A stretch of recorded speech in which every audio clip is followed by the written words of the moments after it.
क्यों हुआ था महाबली हनुमान और परशुराम में युद्ध। त्रेता युग में जहां एक ओर श्री हरि विष्णु श्री राम भगवान और परशुराम के रूप में अवतरित थे, तो वहीं भगवान शंकर इस दौरान अपने रुद्र रूप महावीर हनुमान के रूप में अवतरित थे। भगवान परशुराम और हनुमान इस पृथ्वी पर सबसे शक्तिशाली योद्धा थे, जिनके आगे किसी का भी टिक पाना असंभव था। पर एक बार ऐसा अवसर आया जब ये दोनों महाशक्तियां एक दूसरे से टकरा गईं। दोनों में ऐसा भीषण युद्ध हुआ, बात सृष्टि के विनाश पर आ गई। ये सब कब और कैसे शुरू हुआ, आइए जानते हैं। त्रेता युग की एक कथा के अनुसार कार्तवीर अर्जुन ने भगवान दत्तात्रेय की घोर तपस्या कर 1000 भुजाओं का वरदान प्राप्त कर लिया। इसके बल पर उन्होंने कई राजाओं को अपने अधीन कर लिया और समस्त जगत में सबसे शक्तिशाली राजा बन गए और सहस्त्रबाहु अर्जुन के नाम से प्रसिद्ध हुए। एक दिन वो अपनी सेना के साथ जंगल से गुजरते वक्त वो परशुराम जी के पिता जमदग्नि के आश्रम में ठहरे, जहाँ कामधेनु गाय से उत्पन्न भोजन से राजा की पूरी सेना तृप्त हो गई। ये चमत्कारी गाय देख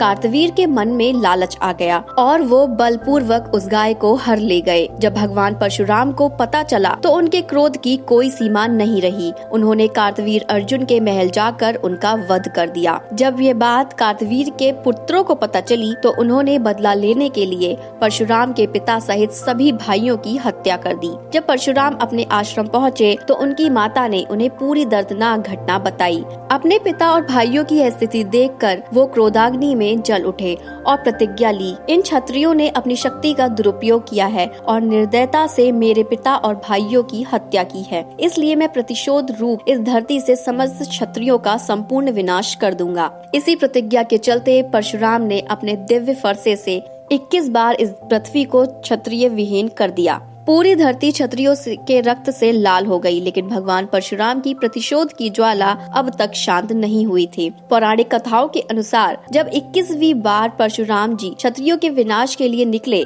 तो उनके डर से कई क्षत्रिय राजा अपना राज्य छोड़कर जंगल और पर्वतों की गुफाओं में जाकर छिपने के लिए विवश हो गए। एक समय की बात है जब पर्वतों में विचरण करते हुए हनुमान जी को कुछ क्षत्रिय राजा एक गुफा में छिपे हुए मिले। तब हनुमान जी ने सभी से कौतूहल पूर्वक पूछा कि आप सभी कौन हैं और वस्त्रों और आभूषणों से सुसज्जित होकर आप इन पर्वतों की गुफाओं में क्या कर रहे हैं। तब वे बोले, हे वानर राज, हम भगवान परशुराम के भय से यहाँ छुपे हुए हैं। उन्होंने प्रतिशोध के लिए 20 बार क्षत्रियों का इस धरती से विनाश कर दिया है। अधर्मी क्षत्रियों का वध कर उनका प्रतिशोध पूर्ण हो चुका है, पर उनका क्रोध अब भी शांत नहीं हुआ है। अतः अब वो निर्दोष क्षत्रिय राजाओं को भी मारकर इस धरती को पूर्ण रूप से क्षत्रिय विहीन करना चाहते हैं। जब हनुमान ने यह बात सुनी तो उन्हें आभास हुआ कि इन निर्दोष राजाओं का कोई अपराध नहीं है और इनकी रक्षा करनी चाहिए। तब उन्होंने भगवान परशुराम से उन राजाओं की रक्षा का वचन दिया। एक दिन क्षत्रियों की तलाश में परशुराम उसी जगह आ पहुँचे। उन्हें देख सभी राजा भय से कांपने लगे। उन्होंने हनुमान जी को पुकारा तो उनकी पुकार सुन महावीर हनुमान वहां तुरंत उनकी रक्षा के लिए पहुंच गए। हनुमान जी को अपने रास्ते में खड़ा देख भगवान परशुराम क्रोधित हो गए और बोले कि मेरा वानर कुल से कोई बैर नहीं, अतः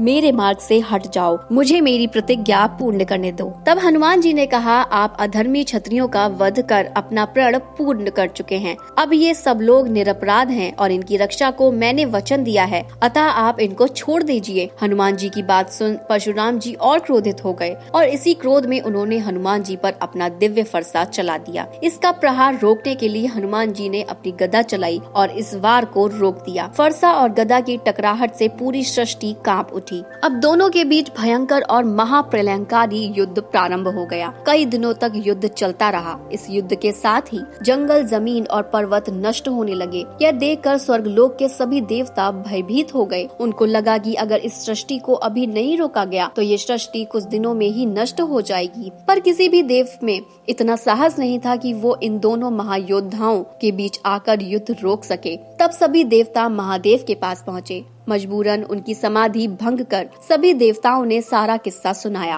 और कहा कि अब आप ही इस सृष्टि को विनाश से बचा सकते हैं। इधर भगवान परशुराम का क्रोध और भड़कता जा रहा था। यह देख भगवान शिव दोनों के मध्य प्रकट हुए और दोनों से युद्ध रोकने का आग्रह किया। भगवान शिव ने परशुराम जी को बताया कि जिससे आप युद्ध कर रहे हैं वो मेरे ही अवतार हैं। अपने वचन से बंधे होने के कारण इनको आपसे युद्ध करना पड़ा। आपका प्रण पूर्ण हुआ। अब आप अपने पिता जमदग्नि का श्राद्ध कीजिए और इस भार से मुक्त होइए। अपने आराध्य देव महादेव के मुख से यह वचन सुनकर परशुराम जी ने क्षत्रियों का संहार रोक दिया। उन्होंने अपने पिता का श्राद्ध कर अपना सब कुछ ब्राह्मणों को दान कर दिया और महेंद्र पर्वत पर जाकर तपस्या में लीन हो गए।